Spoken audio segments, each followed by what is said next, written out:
रहीम अस्सलाम वालेकुम। आपका अपना प्रोग्राम सारिफ की आवाज़ मुझ मेज़बान शकील बेग के साथ आप हर पीर मंगल बुध जुमेरात को सुबह 11 बजे से 12 बजे तक ना सिर्फ सिंध पुलिस FM 88.6 के रेडियो पर सुनते हैं, बल्कि इसके साथ साथ आप मुझे सोशल मीडिया पर भी देख रहे होते हैं। सोशल मीडिया में हमारे Facebook page Sindh police FM 88.6 का यूट्यूब चैनल है, इसके अलावा टिकटॉक पर भी है। हम आपको इन तमाम चैनल्स पे नज़र आते हैं। मेरे प्रोग्राम का सारिफ की आवाज़ का मकसद होता है आपको आगाही फराम करना, आगाही फराम करके आपकी जान और पैसा दोनों महफूज बनाना। अच्छा जी, मैं कोशिश करता हूँ हमेशा इशू लेकर आता हूँ, कभी कुछ गेस्ट आ जाते हैं, अगर गेस्ट ना हो तो कम से कम आप और हम मिलकर ही प्रोग्राम के अंदर कोशिश करते हैं कि कुछ इस तरह की गुफ्तगू की जाए कि जिससे सैर हासिल किस्म की बात हो और जिससे कुछ सीखने को मुझे भी मिलता है, समझने को मिलता है, और सबसे बड़ी बात यह है कि जो आगे के गोल्स होते हैं उसको अचीव करने के लिए भी आपके साथ की हुई गुफ्तगू बड़ी काम आती है। इसी तरीके से आज भी इंशाअल्लाह ताला जो हम बात करेंगे वो बेसिकली मैं समझता हूँ कि इस वक्त शहर कराची बल्कि पूरे पाकिस्तान, लेकिन ख़ास कर मैं बिलखसूस अगर मैं बात करूँ तो शहर कराची का इस वक्त बड़ा संगीन मसला है। मसला ये है जी, बिल्डर्स एंड डेवलपर्स के नाम पर फ्रॉड कंपनियां, अवाम होशियार। बिल्डर्स, आपको पता है कि शहर कराची में, मैं अभी फ़िलहाल सिर्फ शहर कराची की बात करता हूँ या सिंध की बात करता हूँ, पूरे सिंध की, इसमें कई ऐसे लोग हैं कि जो बिल्डर्स और डेवलपर्स के नाम पर बहुत सारी काम कर रहे हैं।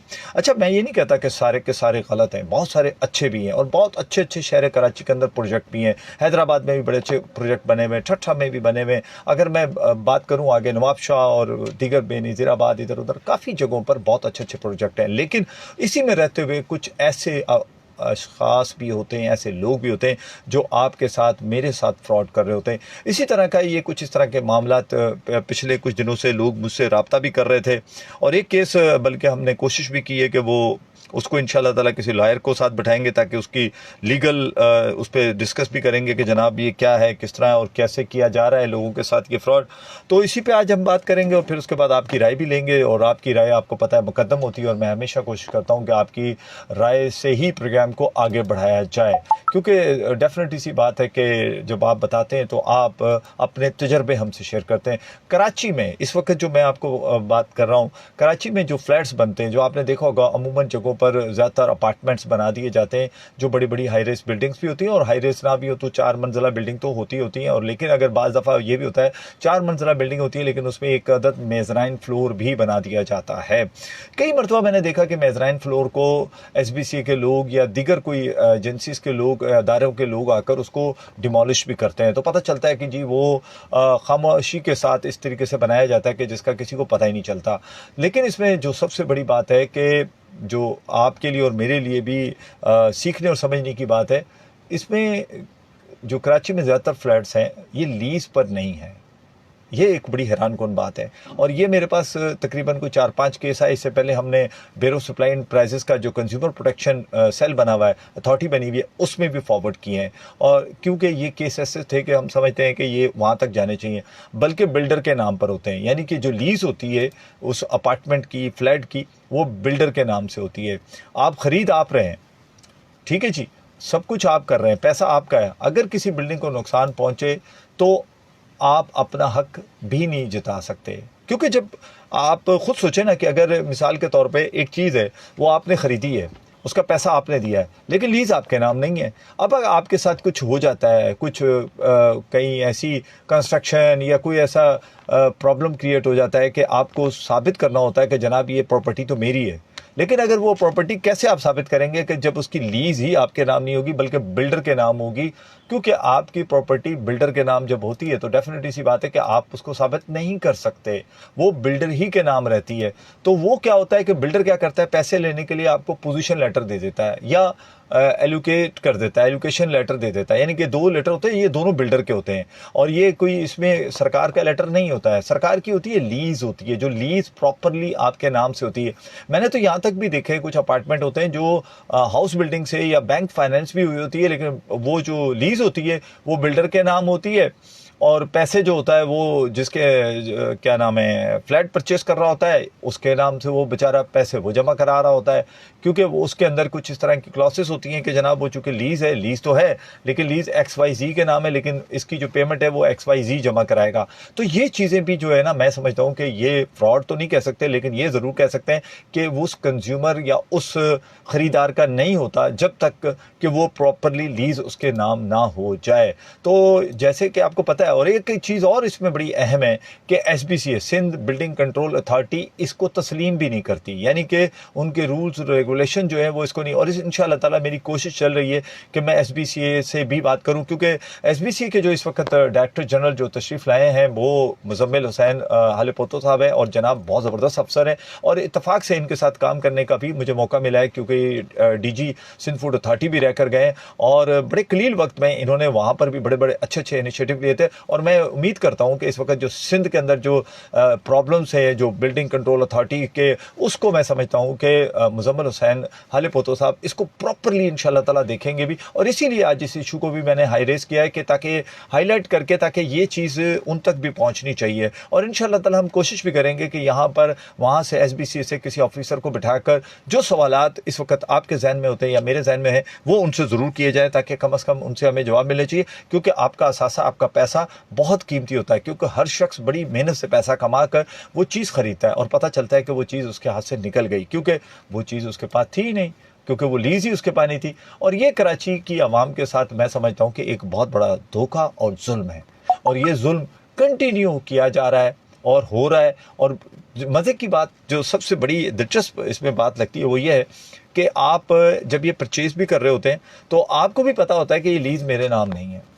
अच्छा, आपको ये कहा जाता है कि टेंशन नहीं लें, जैसे ही आपकी सारी पेमेंट आएगी, एलोकेशन लेटर और आपको पोजीशन लेटर दे दिया है तो इंशाल्लाह ये लीज़ आपके नाम और हो जाती है। ऐसा नहीं कि नहीं होती, हो जाती है। लेकिन वो अगर नहीं हुई और कोई प्रॉब्लम क्रिएट हो गया तो फिर आप क्या करेंगे? और फिर बहुत सी जगहों पर इस वक्त जो पोर्शंस बन रहे हैं, यानी कि जो पोर्शन बनाए जा रहे हैं, उसमें तो लीज का ही बड़ा मसला है कि गवर्नमेंट उसको एक्सेप्ट ही नहीं करती। आप किसी बैंक चले जाएं तो वो कुछ भी नहीं होती। और सबसे बड़ी बात यह है कि जब आपको वो बिल्डर दे रहा होता है कोई प्रॉपर्टी, आप उससे परचेज कर रहे होते हैं, तो उसमें एक ही सिंपल सी बात होती है कि जनाब ये जो प्रॉपर्टी है ये आप जब ख़त्म हो जाएगा तो ये शेड्यूल है, इतने पैसे अभी, इतने पैसे, इतने। लेकिन जब वक्त आता है कि आपने उसको लीज अपने नाम करानी है तो उस वक्त बिल्डर जो है वो आराम से आपसे 4 से 5-6 लाख जो भी जिधर भी जितना भी हो सकता है वो आपसे वसूल कर लेता है। वो अमाउंट, वो जो कि एक्स्ट्रा अमाउंट होता है, उस वक्त आप फंसे हुए होते हैं। उस वक्त आप चूँकि बिल्डर के हाथ में सारी गेम होती है तो आप मजबूर होकर वो 4, 5, 8 जो भी वो मांगता है, डिमांड करता है, आप उसको देते हैं ताकि कम से कम वो लीज़ आपके नाम की जा सके। तो इसमें मैं समझता हूँ कि कंज्यूमर को जो है ना वो अपने ऊपर देखना होगा, उसे खुद इस चीज़ का एहतियात करनी होगी। आवाम के बेसिकली अगर देखा जाए तो ये कंज्यूमर या आवाम जो भी है, जाहिर सी बात है आवाम ही है, कंज्यूमर ही है, तो ये उसके हकूक़ के साथ जो है ना एक खिलवाड़ किया जा रहा है। और ये खिलवाड़ मैं समझता हूँ लोग पैसे दे के अपने साथ खुद करते हैं। तो ये चूँकि मुसलसल मेरे पास ये शिकायत आ रही थी तो मैंने कहा आज इस पर हम प्रोग्राम भी करते हैं और आपकी राय भी इस पर लेंगे। इसमें यह है कि मुतल्लिका अदारे इस बात का नोटिस भी लें और लेना भी चाहिए कि बिल्डर डेवलपर जो भी हैं वो किस तरीके से ये सब करते हैं और लीज़ मालिक के नाम ही मुंतकिल करें, ताकि कम से कम वो लीज़ जो है वो उस बंदे के नाम होनी चाहिए जो पैसे दे रहा होता है, चाहे वो लीज तब की जाए जब उसकी इंस्टॉलमेंट पूरी हो जाए। तो इस पे मज़ीद भी बहुत सारे सवाल आते हैं, लेकिन जाहिर सी बात है कि कोई अथॉरिटी का पर्सन ही आएगा तो इंशाअल्लाह ताला इस पे बहुत सारे ऐसे सवाल आते हैं जो आपके भी होंगे और मेरे भी होंगे, जो हम इनसे ज़रूर करेंगे। आवाम के हकूक़ का तहफ़्फ़ुज़ किया जाए, क्योंकि इस टाइम बिल्डर्स जो मुआहदे करता है वो उसको पूरे नहीं किए जाते और उससे नुकसान कंज्यूमर का होता है। अब आपसे सवाल करूंगा, लेकिन उससे पहले मैं नंबर बता दूं, क्योंकि अमूमन मुझसे शिकायत की जाती है कि जी नंबर आप बताते हैं भी तो बड़ी तेज़ी से बता देते हैं, तो मैं स्लो बता देता हूं कि जी 0315000824। आप भी बता सकते हैं कि कहीं आपके साथ कुछ इस तरह का कोई मामला तो नहीं हुआ, कोई फ्रॉड या कोई चीट आपके साथ तो नहीं हुई। और सेकेंडली आप ये भी बता सकते हैं कि कोई प्लाट या फ्लैट, पोर्शन या कोई और प्रॉपर्टी आपने अगर ख़रीदी हो तो उसमें कोई फ्रॉड टाइप की चीज़ या फ्रॉड कहीं आपके साथ तो नहीं हुआ। ज़रूर अपना तजर्बा भी शेयर करें और फिर आप कैसे निकले ये ज़रूर बताइएगा। अस्सलाम वालेकुम। अस्सलाम वालेकुम।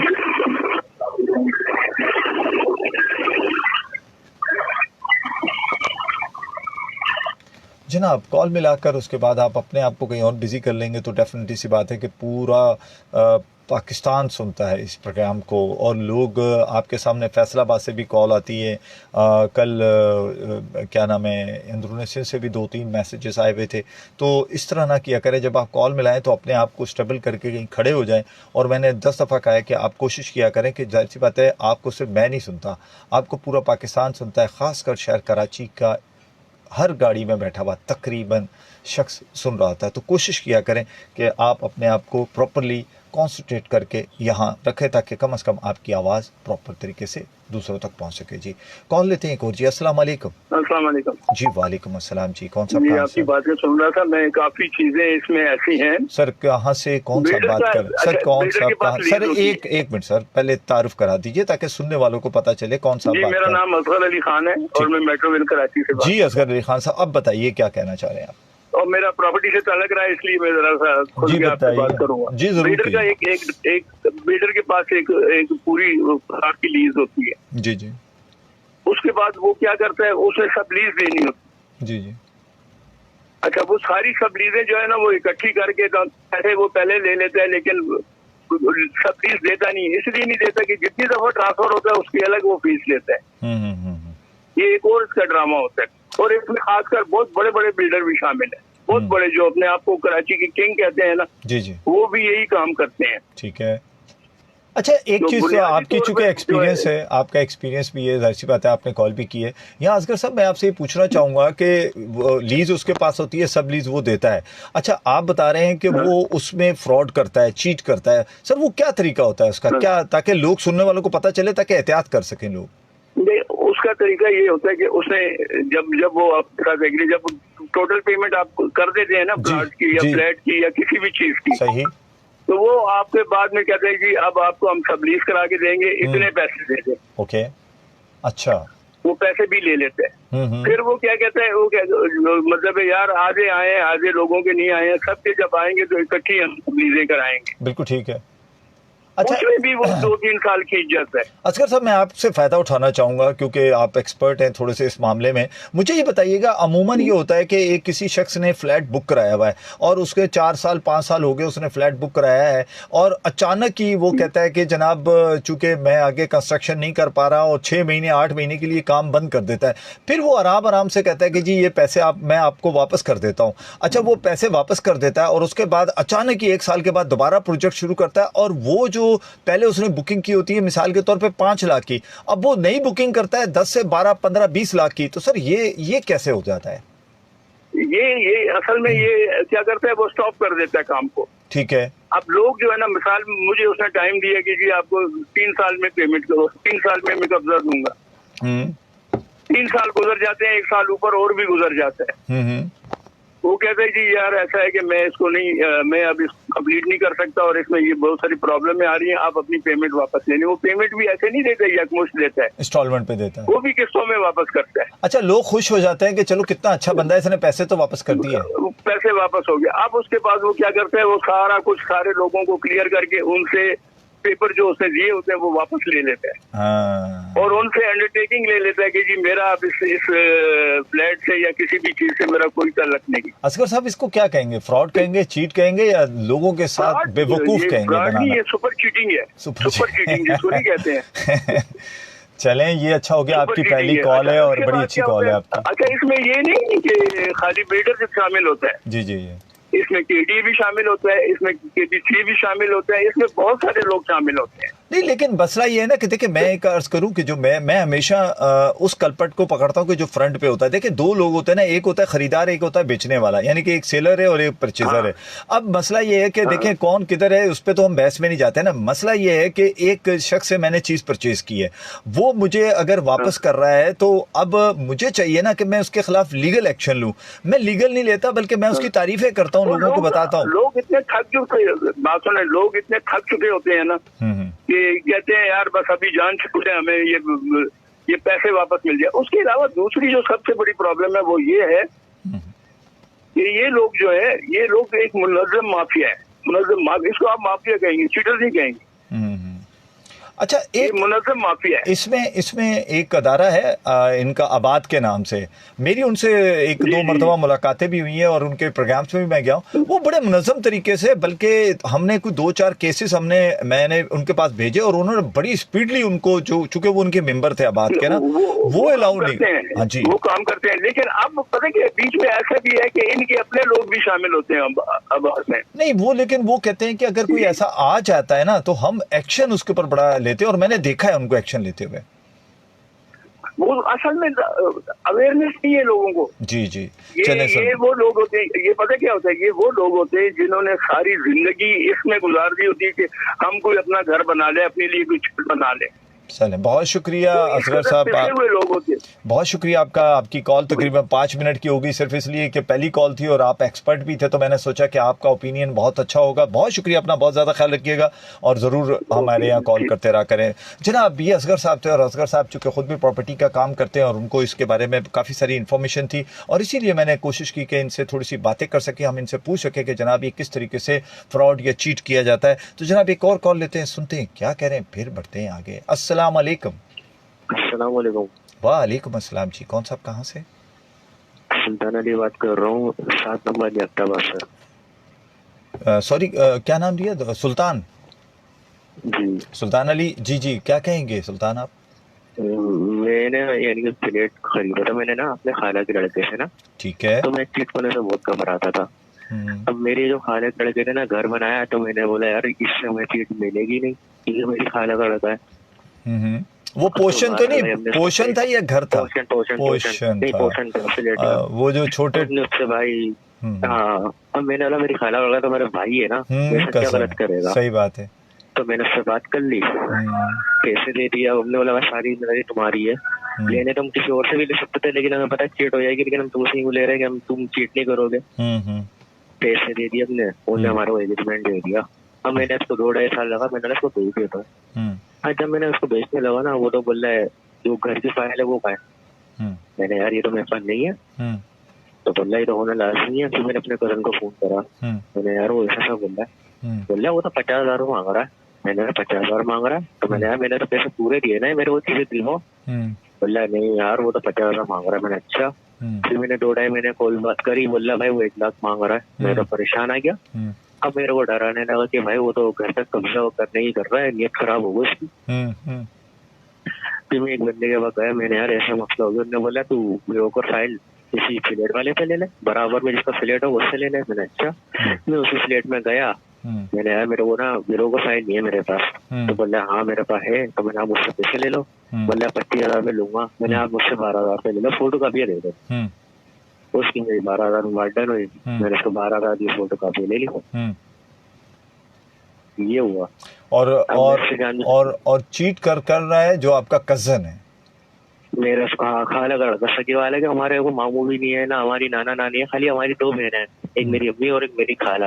और मेरे 2 भाई नशे भी करते हैं, मैं खाली अकेला घर का कमाने वाला हूँ। जी जी, मुझे याद आ गया, आप इससे पहले भी एक दफा कॉलर आए हुए हैं। जी जी सुल्तान, देखें अल्लाह ताला आपको हिम्मत दे, आपने कोशिश की, लेकिन शुक्र करें कि आपकी चीज़ बच गई है। अलबत्ता कोशिश करें कि उस पर कब्जा अपना करें, ताकि कम से कम कोई और कब्जा ना कर ले, क्योंकि वो पोषण है, पोषण के कोई डॉक्यूमेंट्स आज तक हो नहीं रहे सही मानों में। ठीक है जी, अपना बहुत बिल्कुल ऐसे ही। बहुत शुक्रिया सुल्तान। आमीन आमीन जी। जनाब मोहम्मद खान जतोई साहब हैं जी, दरगाह जोक शरीफ से। मोहम्मद खान जतोई, मोहम्मद लुकमान जतोई, प्रोग्राम ज़बरदस्त है जनाब। आप भी बहुत ज़बरदस्त हैं कि आप दरगाह जोक शरीफ से मेरे प्रोग्राम में शामिल हुए हैं, और मुझे बहुत अच्छा लगता है कि जब मेरे खूबसूरत से सिंध से कहीं ना कहीं से लोग तशरीफ़ लाते हैं। मेरे पाकिस्तान, मैंने हमेशा कहता हूँ कि ये वो खूबसूरत से सूबे हैं कि पंजाब, सिंध, बलूचिस्तान और इसके अलावा KPK, फिर गिलगित बल्तिस्तान, फिर आज़ाद जम्मू और कश्मीर, ये तमाम खूबसूरत हमारे सूबे हैं जनाब, और इसमें रहने वाले फिर सभी सबसे ज़्यादा खूबसूरत होते हैं जनाब। अच्छा जी, आबिद मीर साहब है, अस्सलाम वालेकुम। वालेकुम अस्सलाम जी। सलाम के साथ बेग साहब, आपकी इजाज़त से मैं अपने ईमान के तहफ़्फ़ुज़ के लिए पड़ोसी मुल्क में जो प्यारे आका अलैहिस्सलाम के नाम को मुतनाज़ा बनाया गया, मच्छर के बराबर भी फ़र्क नहीं पड़ा, बल्कि मेरा ख्याल है कि आबिद अमीर साहब, एक तो आपकी और हमारी जाने कुर्बान जाए, हमारे माँ बाप कुर्बान हो, प्यारे नबी सल्लल्लाहु अलैहि वसल्लम के लिए कितनी उनके ख़िलाफ़ किताबें लिखी हैं। खैर मौजू कहीं और जाएगा, कोई कुछ नहीं कर सकता। जिसको अल्लाह रब्बुल करीम ने आखिरी नबी बना दिया तो बस कुछ भी कर लें, कुछ नहीं हो सकता सल्लल्लाहु अलैहि वसल्लम। कॉल लेते हैं जी एक और। अस्सलाम वालेकुम। वालेकुम अस्सलाम। जनाब कौन साहब, कहाँ से? मोहम्मद जिब्रान बात कर रहा हूँ शकील भाई। मोहम्मद जिब्रान, कैसे हैं आप? खैरियत से? क्या कहेंगे जिब्रान? जी मैं ठीक हूँ। बस ये बताना था लिसनर्स को कि जो अपार्टमेंट बुक करते हैं इसमें मुझे रिसेंटली पता चला इसमें भी एक गेम ये होता है कि जब आप बुक करते हैं तो आपको बोलते हैं कि अगर आप विड्रॉ करना चाहें, कोई मजबूरी हो जाए कि फ्यूचर में आप फुल पे नहीं कर पा रहे और आप बोलें कि जी मैं विड्रॉ करता हूँ, आगे इंस्टॉलमेंट नहीं देता, तो उसमें लिखा होता है कि 10% पेमेंट कटेगी और आपको मिल जाएगा बाकी पैसा। अच्छा। तो लोग बोलते हैं चलें ठीक है भाई, इतना तो होता है। लेकिन जब वो एंड में जाते हैं तो बोलते हैं कि टोटल अपार्टमेंट की जो 10% है ना वो कटेगी आपकी। तो अब आपने तो अब आप सोचें कि टोटल में कटी और आपने जमा कराए आधे, तो आपका तो हो गया बेड़ा गर्क। वो तो लेने के देने, वो ये बोलते हैं मैं आपको वापस नहीं करूंगा 10% के हिसाब से, मतलब आप मुझे और मजीद दें तो विड्रॉ होगा। तो लोग डर के मारे भाग ही जाते हैं। आप देखिए किस तरह जिब्रान, यकीन करें ये बात मैं सुनकर इतना हैरान हुआ, बल्कि ये मेरे पास एक सवाल भी आ गया।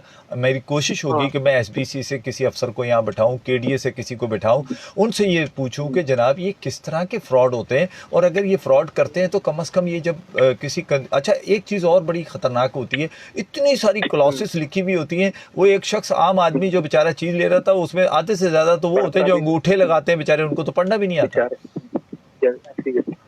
चलें जिब्रान, बहुत शुक्रिया, ये आपने एक अच्छी इन्फॉर्मेशन हमें शेयर की है, बहुत शुक्रिया, थैंक यू जी। देखा आपने जिब्रान ने जो बात की, आप इसे बड़ा गौर तलब बात है, और इसमें आप सोचें कि कितना बड़ा फ्रॉड आपके साथ किया जा रहा है। कहा जा रहा है कि 10% हम डिडक्ट करेंगे, लेकिन आपने तो जमा कराए हैं 25%, 30%, 50%, और फ्लैट है आपका 2 करोड़ का, 1.5 करोड़ का, अब 10% उसका बनाए तो जो जमा कराया वो फारिग आपका। कॉल एक और लेते हैं जी। अस्सलाम वालेकुम। अस्सलाम वालेकुम।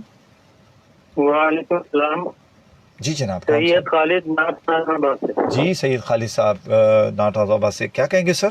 बहुत अच्छा जी सर, क्या फरमाएंगे? बहुत अच्छा आपका प्रोग्राम होता है, अपनी नौयत का वाहिद प्रोग्राम है ये जनाब। ये तो आपकी मोहब्बत है, बहुत मालूमात होती हैं। बस कोशिश करते हैं कि ताकि जितना लोग सीख सकते हैं, समझ सकते हैं, अपने आप को बचाएं, क्योंकि बड़ी मुश्किल से सर पैसा कमाया जा रहा है, बहुत मुश्किल से। बिल्कुल। अच्छा वो कल दूध पे प्रोग्राम हो रहा था ना? जी जी जी जी। तो एक साहब ने फोन करके बताया था कि वो जहाँ से दूध लेते हैं उनका दूध बहुत ही अच्छा होता है जी। तो खालिश दूध होता है। तो आपने कहा फरमाया कि वो पब्लिसिटी आप कर रहे हैं, तो असल में ऐसे लोगों की ज्यादा पब्लिसिटी होनी चाहिए। नहीं सर, आपने पूरा मेरी बात नहीं सुनी। उसमें ये था कि वो 230 रुपए लीटर दे रहा था, ठीक है, तो दे सकते हैं कि वो शहरियों को एक गलत चीज, गलत इन्फॉर्मेशन जाए, तो ये तो नहीं दे सकते ना हम इजाजत। हाँ ये तो आप सही फरमा रहे हैं। तो सर ये वजह है, बाकी भी दिल चाहता है कि वो ऐसी जगह सर मैं आपको, आप नॉर्थ में रहते हैं ना, आप यकीन करें नॉर्थ नाजिबाबाद में मेरी भी रिहाइश है, आप में सिर्फ चंद कहेंगे हम 25-30% होंगी जो ज्यादा से ज्यादा दुकानें जिनमें, वरना वो भी छोटे इलाकों में है जो ज्यादा फ्रॉड करते हैं। बाकी जो अच्छे इलाकों में ना वो दूध अच्छा होता है। हमारे यहाँ शहर कराची का दूध सबसे अच्छा है, इसमें कोई शक नहीं है। अच्छा एक और वो इससे पहले परसों एक तेल वाले साहब ने अपना बताया सर, वो मैंने उनसे कहा था कि उनका कोई नंबर हो तो, क्योंकि देखिए हमारे पास अमीर साहब के पास उनका फोन नंबर है जी। वो आबिद अमीर साहब कहते हैं कि मेरे पास है। आप मेरे पास मोबाइल तो है नहीं जी जी, तो मैं डिजिटल से ही करता हूँ जी जी जी। तो या तो अभी अमीर साहब अपना कोई नंबर दे दें तो मैं उनसे रुजू करके पूछ लूंगा। बिल्कुल ठीक है सर, बिल्कुल ठीक है। वैसे ये बड़ा अच्छा ग्रुप है, बहुत शुक्रिया सर, अपना बहुत ज़्यादा ख्याल रखिएगा। अच्छा जी, आबिद अमीर साहब कहते हैं कराची का नाम बिल्डिंगिस्तान होना चाहिए बेग साहब। अच्छा जी, देखें बात ये है कि पूरी दुनिया में जहाँ आबादियाँ ज़्यादा होती हैं ना, तो वहाँ यूँ घर नहीं फैलते, ऊपर ही जाते हैं। तो ये कोई नायाब बात नहीं है, ये ठीक है, लेकिन तरीके से होनी चाहिए, गैर कानूनी नहीं होनी चाहिए। आप देखें ना, शहर कराची के अंदर कितनी गैर कानूनी बिल्डिंगें बन चुकी हैं, और बाद में वो हल्का फुल्का भी कुछ हवाएं भी तेज़ चलती हैं तो बिल्डिंगें गिरना शुरू हो जाती हैं। अस्सलाम वालेकुम। वालेकुम अस्सलाम। अख्तर अमीन कुरंगी डाई से सर। जी अख्तर अमीन साहब, क्या हाल है आपके? खुशामदीद कहते हैं, क्या कहेंगे सर? मैं 2 जुमलों में अपनी पूरी बात मुकम्मल कर दूंगा, समझने वाले समझ जाएंगे सर। जी जी बात हम कीजिए। जो मुसलमान है ना, बात ये कि हाँ, मैं नाउमीदी से बात नहीं कर रहा सर। हम जो मुसलमान है ना, अल्लाह को मानते, अल्लाह की नहीं मान रहे। जब जिस दिन अल्लाह की मानने लग जाएंगे ना, तो ये मुल्क खुद ब खुद ही सही हो जाएगा। बस। अस्सलाम वालेकुम। वालेकुम अस्सलाम जनाब। बहुत अच्छा लगा मुझे कि बड़ी शॉर्ट का आज माशाल्लाह मुझे इतना अच्छा लग रहा है कि जनाब एक और है बरकत जमाली बलोच, अली हसन जमाली बलोच, गांव हाजी ग़ुलाम नबी ख़ान जमाली बलूचिस्तान से हैं जनाब। और मेरा प्रोग्राम इस वक्त बलूचिस्तान के ख़ूबसूरत से शहर में भी, गांव में भी देखा जा रहा है। और ये बड़ी मुझे अच्छा लगता है कि जब मैं इस तरह के नाम लेता हूँ तो मुझे बहुत ऐसा अपनी कुर्बत सी महसूस होती है और मुझे ऐसा लगता है कि शायद मैं भी उसी गांव में हूँ। तो ज़रूर आप लोग इस तरह कमेंट्स किया करें और लेकिन चीज़ें भी बताया करें। माँ अली हैं जी, अस्सलाम वालेकुम। कोई शॉप वाला प्रोडक्ट ख़राब दे देता है तो उसके ख़िलाफ़ एक्शन कैसे लिया जाता है? कौन सा इदारा इस पे? अच्छा जी, इस पे आपके सामने यहाँ पर देखें, एक तो डिपेंड करता है कि क्या आया किस तरह की प्रोडक्ट है ना। कोई केमिकल वाली चीज़ें हैं तो फिर वो PSQC देखता है। लेकिन सब हर चीज़ के लिए अगर आप जाना चाहते हैं तो वो है ब्यूरो सप्लाई एंड प्राइसेस का कंज्यूमर प्रोटेक्शन काउंसिल सेल। तो सेल बना हुआ है, अथॉरिटी है वो, और ये नीपा पे इनका दफ्तर है। और इनके बाकायदा यहाँ तो DG साहब भी आ चुके हैं, इनके डिप्टी डायरेक्टर साहबान भी आ चुके हैं, यहाँ इनके AD साहबान भी आ चुके हैं। तो इंशाल्लाह हम फिर कोशिश कर रहे हैं कि इंशाल्लाह ताला उनके ऑफिसर्स को यहाँ लेकर आएंगे ताकि वो आपको इसके मज़ीद इसके बारे में बताएं। और अगर कोई प्राइस और इस तरह का इशू है जो ज़रूर अशिया होती हैं उसके लिए, तो वो कमिश्नर कराची 1299 होता है। अस्सलाम वालेकुम। अस्सलामुअलैकुम रहमतुल्लाहि व बरकातहू। प्यारे बेटे शकील भाई, खुश रहो, आबाद रहो, सलामत रहो, खूब फलो फूलो। अल्लाह करे जोरे बया और ज्यादा, और अल्लाह आपके प्रोग्राम को बहुत तरक्की दे। मैं मिसेज अली बात कर रही माशाल्लाह हूँ। माशाल्लाह। आपकी दुआएं जब शुरू होती है ना तो वैसे ही एक कहते हैं ना कि एक अंदर तकवीयत सी मिलती है और एक ऐसा एहसास आता है कि जनाब आपकी एनर्जी और बूस्ट हो गई। तो मुझे आपकी कॉल के बाद एनर्जी मेरी बूस्ट हो जाती है और फिर तो अल्लाह और भी तरक्की मेरे बेटे, अल्लाह करे जोर बया और ज्यादा। अल्लाह आप सब पर अपनी रहमत से बरकत खास अता फरमाए, पूरी टीम पर, पूरी टीम के तमाम लोगों पर, उनके अहलो अयाल पर, और तमाम टीम वर्क में काम करने वाले छोटे से छोटे चौकीदार चपरासी से लेकर बड़े से बड़े अफसर तक के लिए तमाम आज। अच्छा, अब लेकिन अब आप ये बताइए, मुख्तसर सी बात कहूँ। जी जी मैं भी चाहूँगा। जी जी जरूर जरूर। अब ये भी आए थे अख्तर अमीन जी जी जी, उन्होंने इतनी अच्छी बात कही है कि मैं मजबूर हो गई कॉल करने पर। जी जी जरूर कीजिए। इतना प्यारे बच्चे ने बात कही कि हम मुसलमान जो है ना वो अल्लाह को मानते हैं पर अल्लाह की नहीं मानते। बहुत बड़ी बात की है उन्होंने, बहुत बड़ी बात है ये। तो ये नसीब से अप्रिशिएट करने के लिए मैंने आपको और आपको दुआएं देने के लिए कॉल की। क्या बात है। तो अल्लाह ताला बताओ नुसरत अता फरमाए मेरे बच्चों को, इल्म में भी ईमान में भी, और सलामती अता फरमाए। और रब्बुल इज्जत अपनी पनाह में रखे मेरे मुल्क को, मेरे वतन को, मेरे नौजवानों को, मेरे बच्चों को, मेरे पाकिस्तान को, मेरे पाकिस्तान के झंडे को सर बुलंद रखे और हमेशा हम जो है आजाद रहें, आजाद जिए, आजाद मरे। आमीन। अल्लाहुम्मा रब्बना आमीन। अस्सलामु अलैकुम रहमतुल्लाहि व बरकातहू। वालेकुम अस्सलाम रहमतुल्लाहि व बरकातहू। मिसेस अली हमेशा आती हैं और आने के बाद छा जाती हैं और छा भी ऐसे जाती हैं कि माशाल्लाह जितनी दुआएं देती हैं ना, तो यकीन करें कॉल भी नहीं दिल चाहता कि इसे डिस्कनेक्ट किया जाए, क्योंकि दुआएं जो होती हैं ना बड़ा असर रखती हैं। और मैं तो हमेशा कहता हूँ कि जिस तरह के हम काम कर रहे होते हैं उसमें ये दुआएं बड़ा साथ देती हैं हमारा। एक कॉल और लेते हैं, फिर बहुत सारे मैसेज हैं वो भी इंशाल्लाह पढ़ते हैं। अस्सलाम वालेकुम। वालेकुम अस्सलाम कराची से। आज जो मैं आप कॉल कर रहा हूँ आपको अप्रिशिएट करने के लिए। तो आज का जो आपने ये टॉपिक रखा है बिल्डर्स माफिया के ऊपर, तो यकीन करें कि जो बेचारों के मतलब 40 साल 50 साल की मेहनत की पूंजी जो जमा होती है वो इन चीजों में ये लोग लगा देते हैं। फिर पता चला कि जी इनके नाम पे तो ये चीज है नहीं। इस तरह के मतलब ये बिल्डर लोग भी किस तरीके से फ्रॉड कर रहे होते हैं। तो आप जिस तरीके से मतलब इंफॉर्मेशन दे रहे हैं तो हो सकता है इस तरह से लोग बच जाएं इन फ्रॉडों से। जज़ाकल्लाह, अल्लाह ताला आपको जज़ाए खैर दे और इसी तरह कराची की आवाम की खिदमत करते हैं। अस्सलाम वालेकुम। वालेकुम सलाम जी। मैं कराची की आवाम के साथ साथ अपने खूबसूरत सूबा सिंध और इसके अलावा पूरे पाकिस्तान में जहाँ जहाँ मेरी आवाज़ सुनी जाती है और पाकिस्तान से बाहर भी जो लोग इस वक्त मेरी आवाज़ सुन रहे हैं वहाँ तक भी मेरी कोशिश होती है कि मेरी आवाज़ पहुँचे। और साथ साथ मैं जो फेसबुक पर देख रहे होते हैं मैं उनसे हमेशा गुजारिश करता हूँ कि ज़्यादा से ज़्यादा प्रोग्राम को शेयर किया करें। क्या पता किस वक्त किसकी कॉल ऐसी है कि जो किसी के काम आ जाए, क्या पता किस वक्त कोई ऐसी बात है कि जो किसी की ज़रूरत बन जाए। तो कोशिश करें कि ज़्यादा से ज़्यादा प्रोग्राम को शेयर किया करें जी। अस्सलाम वालेकुम। अस्सलाम वालेकुम शकील अहमद बेग साहब। वालेकुम अस्सलाम जनाब। मोहम्मद खान। मैं तो शॉर्ट लफ्जों में सिर्फ इतना ही कहूँगा जनाब कि हमारे बिल्डर्स माफिया जितनी भी सोसाइटियाँ बना रहे हैं उनमें अनलीगल ज्यादा और लीगल नाम निहाद है।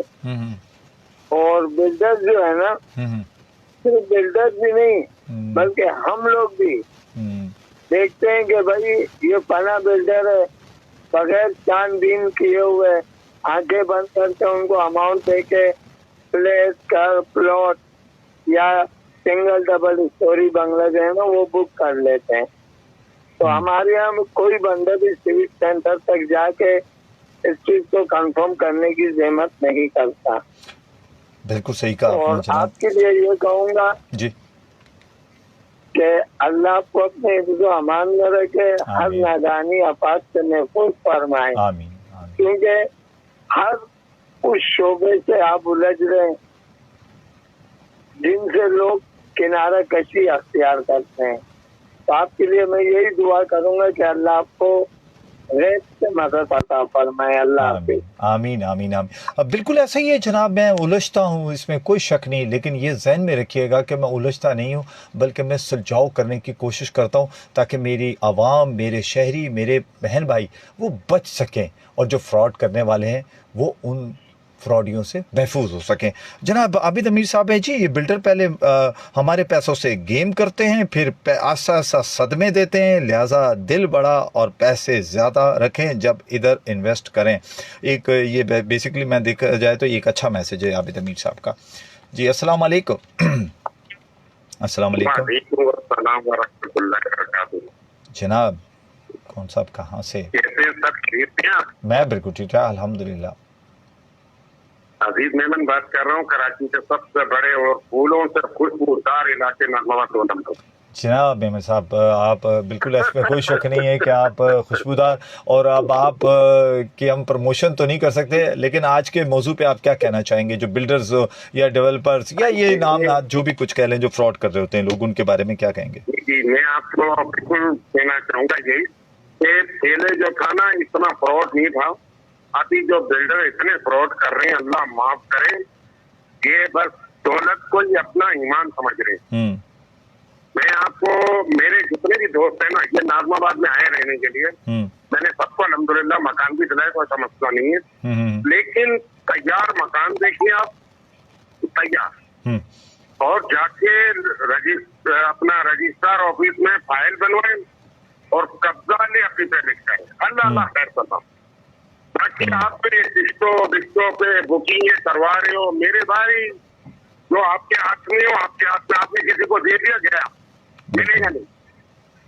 बिल्कुल ठीक है। मैं यही सबको यही मशवरा देता हूँ, कोई बुकिंग नहीं करो, किसी से कुछ नहीं करो। आपके पास जो मकान है उनको बेचो, कुछ पैसे ऊपर मिलाओ, आके मार्केट में निकल जाओ, तैयार मकान खरीदो और जाके लीज वगैरह बनवाओ, गैस के मीटर, अपना बिजली के मीटर चेक करो, अपना जो कुछ उसके पास है मकान में लगे हुए आप देखो, मुतमईन लो, लीज बनवा के पैसे तो रियायत करो।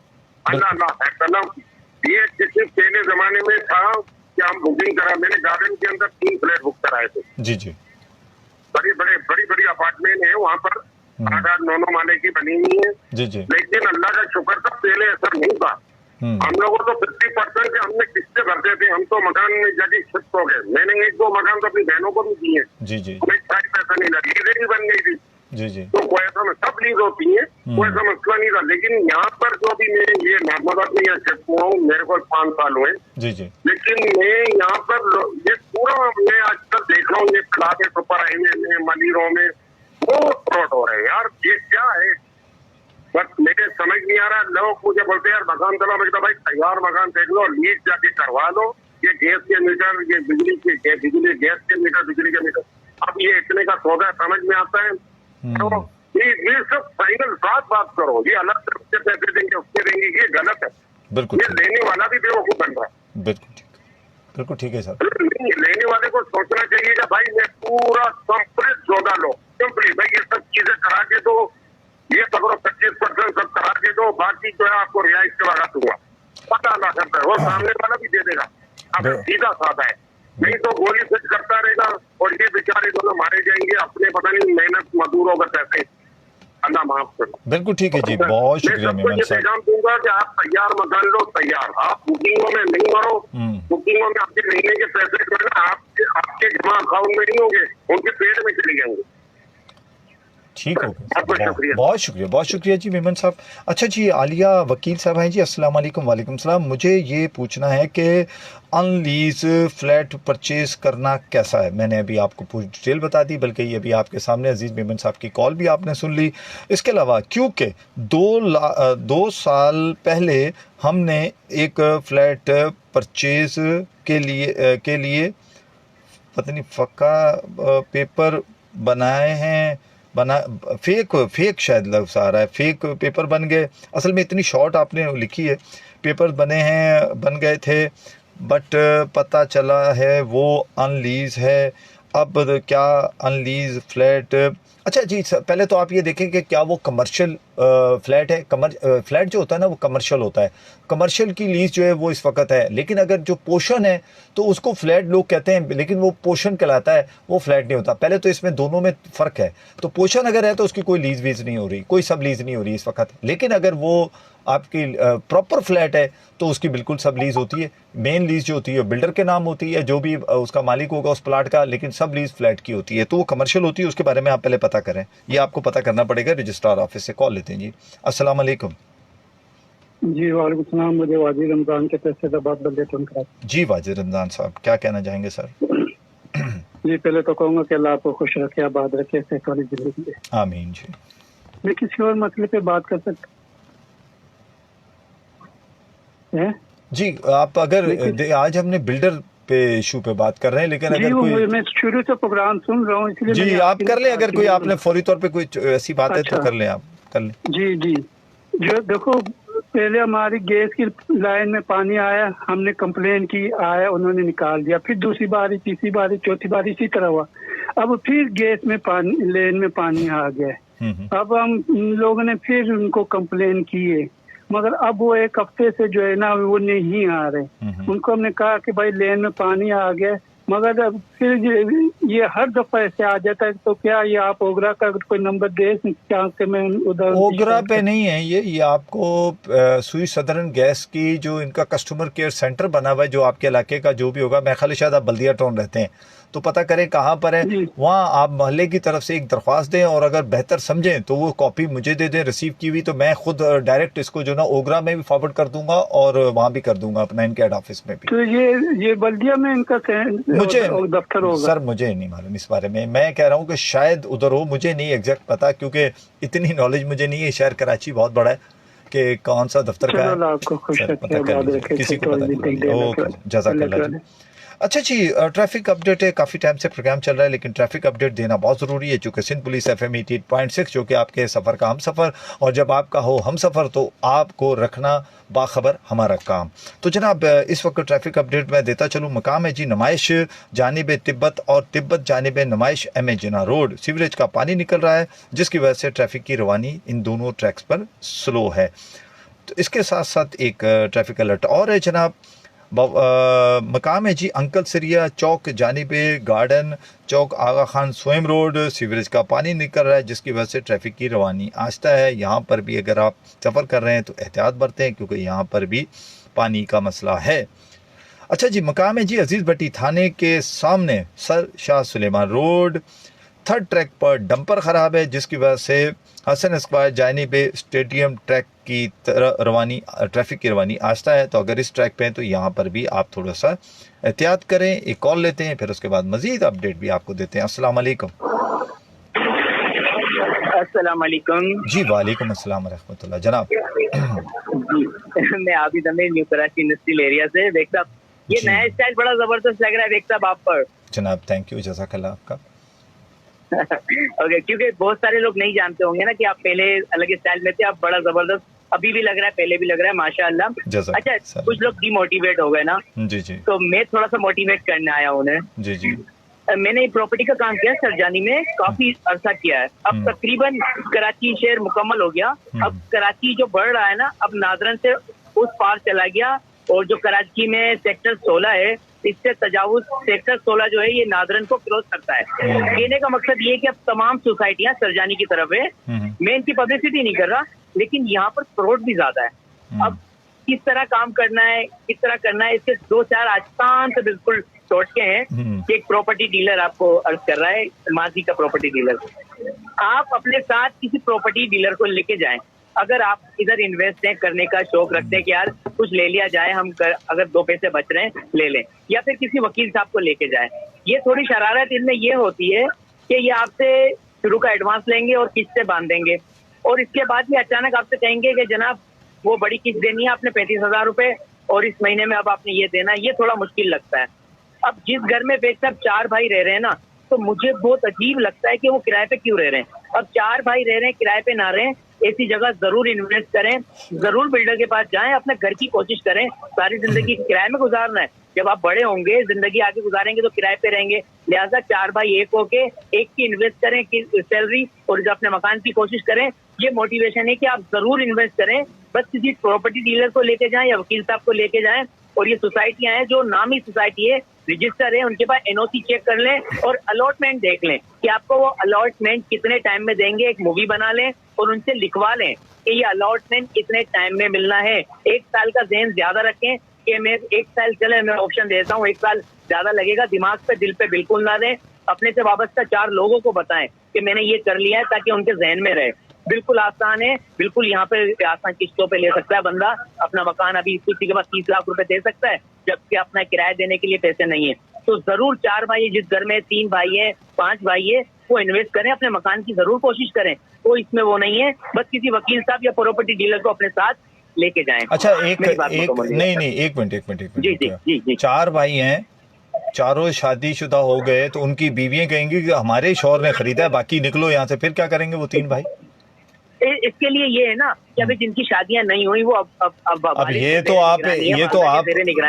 आप उलझाव कर रहे हैं ना। अब ऐसे भाई ढूंढने पड़ेंगे मेरे भाई, ऐसी बीवियां भी ढूंढनी पड़ेंगी कि जो बहुत आसान है। नहीं, कोई आसान नहीं है। ये आजकल इतने फैमिली मैटर्स जो आते हैं ना हमारे पास, आप यकीन करें कि आप कभी मेरे साथ सिटी कोर्ट या उधर चलें तो आपको हैरानगी होगी कि फैमिली जब बढ़ जाती है ना, तो फिर वो बिल्कुल चेंज हो जाता है। अब वो माहौल नहीं रहा आबिद अमीर साहब, लेकिन अलबत्ता अच्छा है, मशवरा अच्छा है। आने वाली नस्ल है ना, तो उनको कहते हैं कि आप अपने जो 4-5 बच्चे हैं ना, इनको अच्छा इंसान और एक मुट्ठी बना लें, और फिर आगे के लिए आपको ये मकान करके देंगे, बल्कि सारी चीजें करके देंगे, उम्रा भी करवाएंगे इंशाल्लाह। बहुत शुक्रिया, अपना बहुत सारा ख्याल रखिएगा आबिद अमीर साहब। बात ये है कि ये बहुत अच्छा तो है, सुनने में भी अच्छा लगता है, काश के इस पे अमल किया जाए, क्योंकि रीज़न ये होता है कि हमारे यहाँ तो 2 मिनट लगते हैं। खैर, उस बेचारी आने वाली औरत पे भी डाल दिया जाता है, जो कि मैं नहीं मानता, क्योंकि जब तक आप अगर खुद एग्री नहीं करेंगे तो उस खातून को क्यों आप बदनाम कर देते हैं कि जी वो मेरी बीवी ने कहा था, या दूसरे भाई की बीवी कहेगी कि उसकी, या ननद उठ के कह देगी। चले, एक फैमिली प्रोग्राम हो जाएगा इस पर, इंशाल्लाह ताला ज़रूर कोशिश करूँगा कि एक फैमिली किसी बहुत अच्छी, हमारी एक ज़बरदस्त मोटिवेशनल स्पीकर भी है, मैं कोशिश करूँगा उनको बुलवाऊँ, उनसे ये ज़रूर बात करूँ, क्योंकि ये इश्यूज़ इस वक्त बहुत गंभीर होते जा रहे हैं। जी अस्सलाम वालेकुम। वालेकुम अस्सलाम रहमतुल्लाह। सर क्या कहेंगे? सैयद मोहम्मद जावेद बात कर रहा हूँ। अच्छा सर क्या कहेंगे सर? मैं ये कहना चाहता हूँ, प्रॉपर्टी वाले तो फ्रॉड करते हैं, और ये जो सब के चक्कर में लोगों के पैसे हजम कर जाते हैं, और कोई पूछने वाला नहीं है। तो हमें तो एहतियात करनी चाहिए। और ये जो अपार्टमेंट सेल करते हैं और उसके लिए जो सब लीज बनाकर लोगों को धोखा दे रहे होते हैं और लाखों रुपए उनसे बटोर लेते हैं। तो हमें ये मालूम करना है कि ये जो अपार्टमेंट लेते हैं, तो ये इनकी सब लीज जो होती है, ये क्या कानूनी है? सर सबलीज तो खैर कानूनी है, उसमें होता ये है कि जब किसी पे अगर आप अपार्टमेंट बना रहे होते हैं ना, तो उसका मेन प्लाट जो होता है ना, वो बिल्डर या बिल्डर के रिश्तेदार या किसी के नाम भी हो सकता है। लेकिन उस चूंकि कमर्शियल प्लाट होता है तो फिर उसके ऊपर जितने भी फ्लैट बनते हैं ना, तो वो फिर क्या होता है कि वो सब लीज कहलाती है और वो कानूनी होती है और बाकायदा रजिस्ट्रार से उसकी रजिस्ट्री होती है, बिल्कुल कानूनी है वो। तो मगर ये जो अपार्टमेंट जो है ये बनाते और बेचते हैं, तो हम नहीं सर, दे सकते हैं? नहीं सर, देखें दो तरह के, एक मैं पहले भी क्लियर कर चुका हूँ, अपार्टमेंट प्रॉपरली उसकी लीज भी चेक करवाई जाए जो अदारे होते हैं वहाँ से, और उसके बाद अगर सब लीज वो दे रहा है तो उसको भी चेक करवाया जाए, क्योंकि बहुत सारे मामला ऐसे होते हैं कि वो बेचारे खरीदार को पता ही नहीं होता। दूसरा, इसमें पोर्शंस बन रहे हैं, पोर्शन को भी इस तरीके से बनाया जा रहा है जैसे फ्लैट होते हैं, जबकि वो फ्लैट नहीं होते हैं, वो पोर्शन होते हैं जो कि जिसकी लीज भी नहीं है ना सब लीज है, कुछ नहीं है उसकी। पोर्शन जो है ये कानूनी है क्या? नहीं, बिल्कुल कानूनी नहीं, अभी तक फिलहाल कानूनी नहीं है। तो फिर हम ये न कहिए कि ये हम अपना पैसा जो बेकार नहीं तो क्यों जा रहे हैं आप लेना, फ्लैट ले लें, फ्लैट लेने में तो कोई नहीं है। पोर्शन में जो पहले थे जिनको लीज मिल चुकी है, नए मैंने सुना है कि अभी इस टाइम ना रजिस्ट्री हो रही है ना लीज हो रही है, जो मेरे पास इन्फॉर्मेशन है। मजीद इसके बारे में मुझे भी नहीं पता, जब तक कोई कंसर्न कोई बैठ कर या मेरे साथ बैठ के बात ना करे, मैं इस बारे में कुछ कह नहीं सकता। तो हमें पोर्शन नहीं लेना चाहिए बल्कि फ्लैट या जमीन या मकान लेना चाहिए? सर आपके डिपेंड करता है आपके पास कितना पैसा है, आप उस तरीके से फैसला करें खुद। और अपार्टमेंट लें, बेशक अच्छे बिल्डर्स हैं, बना बनाया लें और उसकी फाइल लें, फाइल पहले चेक करवाएं, अगर सारी चीज़ें ठीक है तो सौदा कर लें, और अगर प्लाट है तो उसकी भी चेक करवाएं तमाम इदारों से, अगर सारी चीज़ें ठीक है तो फ़ौरन ख़रीदें, टोकन दें, टोकन के बाद उसकी जो भी पेमेंट करेंगे और अपने नाम ट्रांसफ़र करवाएं फौरी तौर पर उसको। मगर यहाँ तो गैर कानूनी अपार्टमेंट बन रहे हैं। और सर वो मुझे नहीं पता ना सर, मैं सर इस बारे में कुछ नहीं कह सकता, मैं ना इदारा हूँ ना मेरी इन्फॉर्मेशन है इस बारे में। ये तो आपको गैर कानूनी लग रहा है तो उसके लिए इदारे बने, SBC है, KDA है, KMC है, टाउन है, पता नहीं कौन कौन से इदारे हैं सर, कुछ 17 के करीब इदारे होते हैं, उनसे चेक करवा लें तो ज़्यादा अच्छा है। तो SBC अफसर को बुलाएं ताकि हम इनसे सवाल कर सकें। चलें इंशाल्लाह कोशिश पूरी करते हैं सर, पूरी कोशिश करते हैं सर। बहुत शुक्रिया सर, बहुत शुक्रिया जनाब। इसमें कोई शक नहीं है कि मैं बल्कि सर चाहते हुए चूँकि प्रोग्राम के अख्ताम की तरफ ही हम बढ़ रहे हैं, अभी टाइम है, लेकिन मैं फिर भी यहाँ पर कुछ थोड़ी सी ऐसी बात करना चाहूँगा कि इस वक्त मैं समझता हूँ कि Sindh building control authority SBCA का एक बहुत अहम रोल है पूरे सिंध में, और सिंध में जितनी भी इस वक्त जो बिल्डर्स काम कर रहे हैं उनको एक तो रजिस्टर्ड किया जाए, दूसरे नंबर पर एक विंडो बनाई जाए कि जिससे कंज्यूमर आकर उसकी इंफॉर्मेशन ले सके जिस बिल्डर से वो फ्लैट खरीद रहा है। दूसरे नंबर पर जितनी भी बिल्डिंगें बनी हुई हैं इस वक्त उनको रजिस्टर्ड करने का काम किया जाए, और दूसरे नंबर पर रेवेन्यू जनरेट किया जाए, ना कि रेवेन्यू जनरेट नहीं होता बल्कि कहीं और कुछ और काम शुरू हो जाता है। दूसरे नंबर पर जो NOC दी जाती है, जिस विंडो को रखा जाए उसी विंडो से NOC जारी की जाए, ताकि कम से कम एक ही कंप्यूटर से सारे काम हो रहे हो, ताकि डेटा जो है वो बिल्डर का भी उसी में हो